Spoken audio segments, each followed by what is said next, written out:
Papai, me compra a Biblioteca Internacional de Obras Célebres. São só 24 volumes encadernados em percalina verde.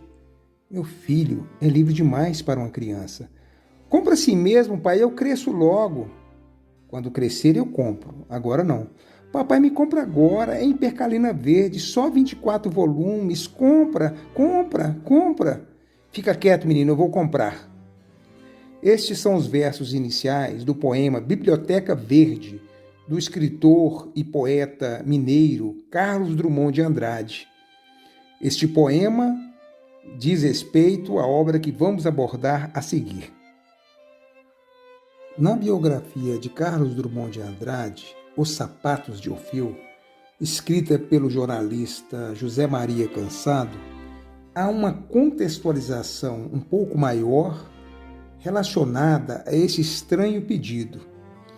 Diz-nos José Maria Cansado: com 10 anos, ele encaixou o que talvez tenha sido o seu pedido mais caprichoso até então, que o coronel lhe comprasse a Biblioteca Internacional de Obras Célebres, uma coleção de volumes publicada pela Sociedade Internacional com sede em Londres, Paris, Nova York, Rio de Janeiro, Madrid, e consultores como o espanhol Unamuno, o francês Paul Bourget e, no Brasil, José Veríssimo, João Ribeiro e Lindolfo Collor. Nas linhas seguintes de sua biografia, José Maria Cansado segue dando maiores detalhes da obra tão almejada pelo menino itabirano. Habitualmente adaptada às necessidades da maioria dos leitores, com trechos e fragmentos da literatura e do pensamento filosófico, religioso e científico, dos tempos antigos, medievais e modernos, a biblioteca acaba por ser uma compilação redonda e confiável da cultura humana. Além disso, ela trazia nas primeiras páginas de cada volume uma dessas gravuras de origem duvidosa, mas que tem o poder de abrir diante de nós uma espécie de grande livro do mundo. A reprodução de uma ponte em Caxemira, uma cena de refeição no Japão, assombrada tanto pelas cerejeiras que entram um pouco pela janela, como pelos espectros dos antepassados, uma mesquita em Tunis, uma cena de batalha tomada de um detalhe de uma tela de Velázquez, uma cabana de mineradores de Oklahoma. Meu conhecimento a respeito da Biblioteca Internacional de Obras Célebres, que eu houvera adquirido há mais de 20 anos atrás, aumentou enormemente com a leitura do livro do crítico português Arnaldo Saraiva, Fernando Pessoa, poeta, tradutor de poetas. Arnaldo Saraiva nos diz que o suplemento Letras da Folha de São Paulo, de 26 de maio de 1990, abriu com um bombástico título a 4 colunas. Livreiro descobre e Folha publica 5 traduções perdidas de Pessoa. Sob esse título, o editor do suplemento, Marco Chiaretti, informava que as traduções não estavam no baú pessoano, mas numa enciclopédia internacional de obras célebres, impressa por volta de 1911, perdidas entre suas quase 13 mil páginas, onde as tinha descoberto ou redescoberto José Luiz Garaldi, livreiro paulistano especializado em obras raras, que viria a saber por Augusto de Campos e por José Blanco que os 5 poemas eram desconhecidos, não constavam de nenhuma bibliografia. As páginas centrais do suplemento reproduziam as 5 traduções e incluíam um estudo sobre elas, da autoria de Augusto de Campos, que referia corretamente a obra em que elas apareciam como Biblioteca Internacional de Obras Célebres e não como escrevera Chiaretti por 4 vezes enciclopédia. E continua Arnaldo Saraiva. Em junho de 1995, entrei num sebo alfarrabista de Porto Alegre e deparei com os 24 volumes dessa biblioteca, que afinal já não me eram desconhecidos, pois os vira e folheara em 1966 em casa de Carlos Drummond de Andrade. Consultado o índice do último volume, lá estava a indicação dos 5 poemas traduzidos por Fernando Pessoa. O crítico português, linhas depois, segue nos dando maiores detalhes acerca da coleção. Diz ele: com as suas 12.288 páginas, a que devem somar-se as de centenas de ilustrações fotográficas, distribuídas por 24 volumes, a antologia intitulada Biblioteca Internacional de Obras Célebres e subintitulada Coleção das Produções Literárias Mais Célebres do Mundo, na qual estão representados os autores mais afamados dos tempos antigos, medievais e modernos, constitui para nós algum mistério.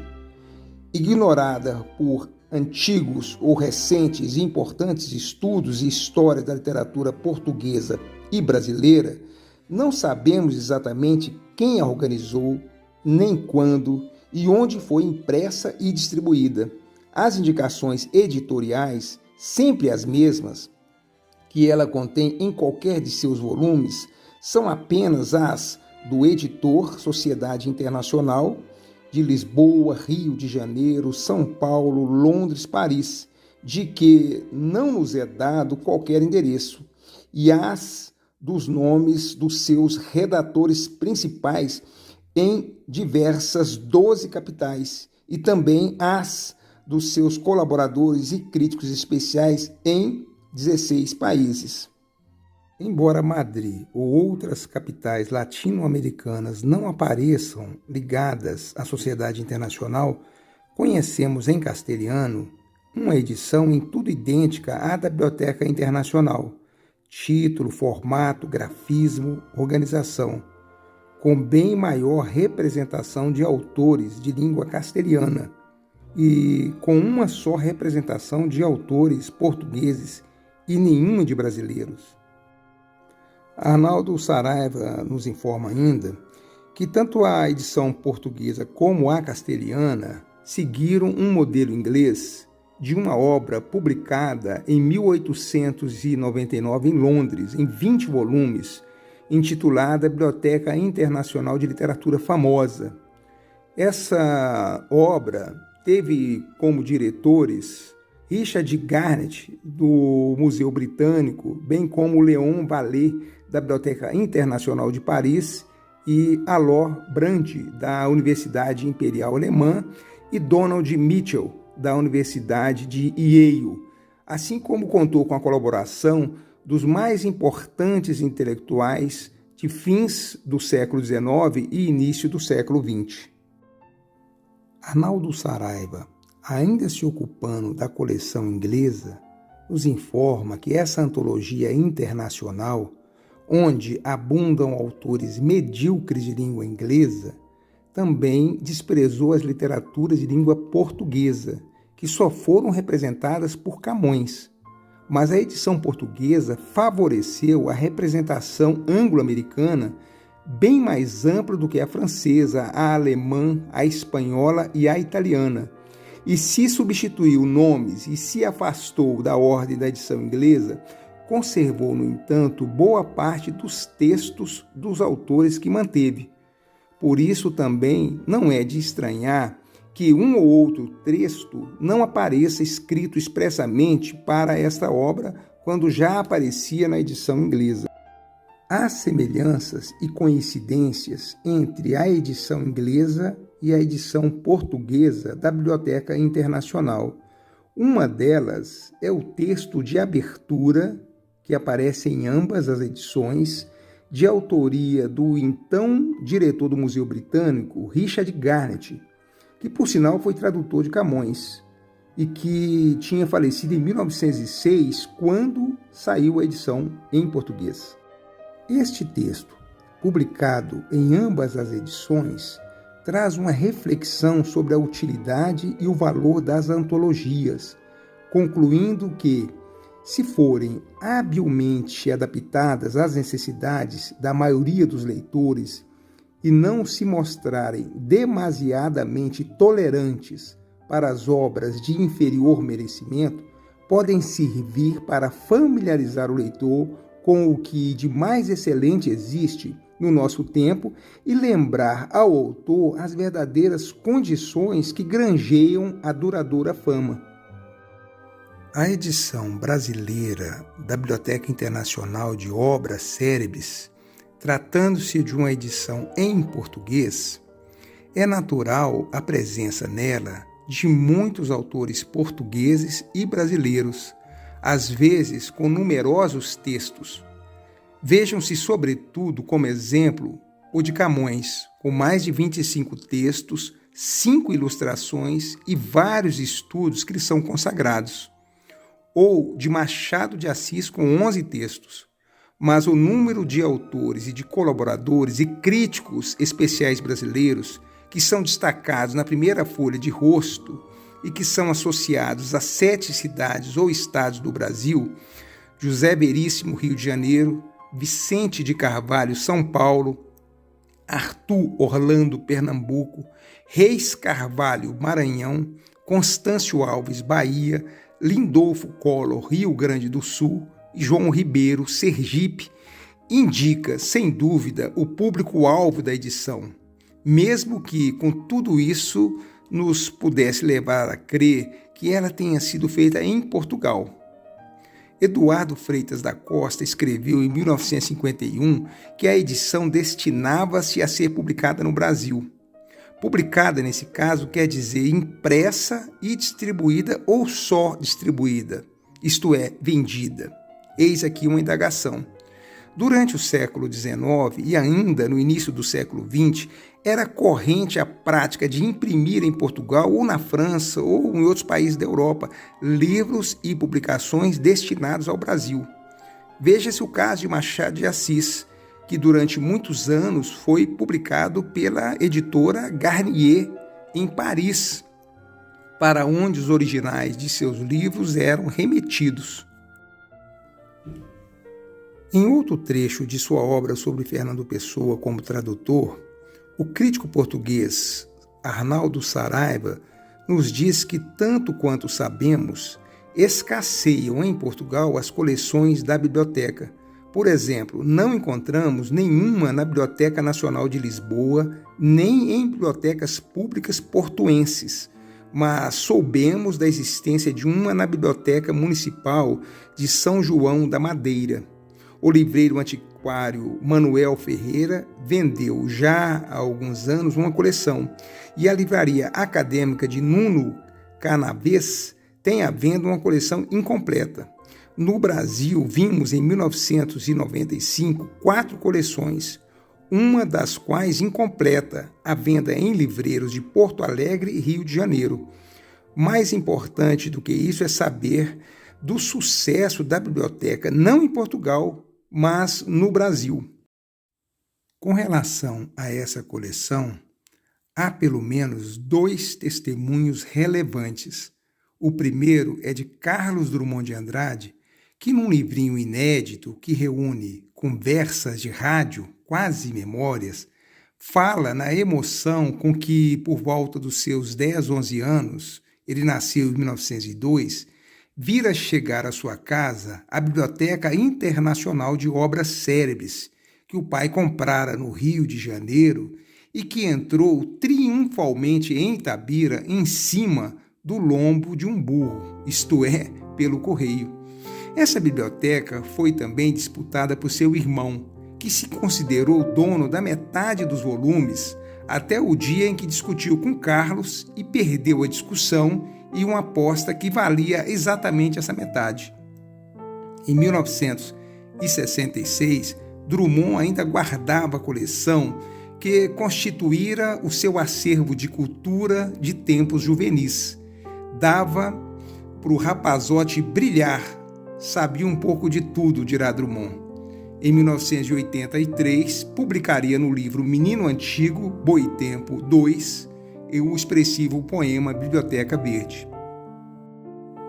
Outro precioso testemunho sobre a coleção nos dá o grande poeta Fernando Pessoa, que num texto sobre o mercado e a indústria editorial em Portugal e no Brasil, referindo-se aos empreendimentos editoriais de um certo vulto, dirá: edições de obras que a isso se prestam, em fascículos ou tomos, não é claro, no gênero dos romances populares ou obras semelhantes que se vendem por aquele processo, mas antes do gênero da Biblioteca Internacional de Obras Célebres, que teve uma venda magnífica no Brasil, ou do gênero dicionário, enciclopédia ou antologia. Que Pessoa tenha tido notícia do êxito da biblioteca no Brasil não admira, quando se sabe que ele trabalhou para ela e nela deixou várias traduções.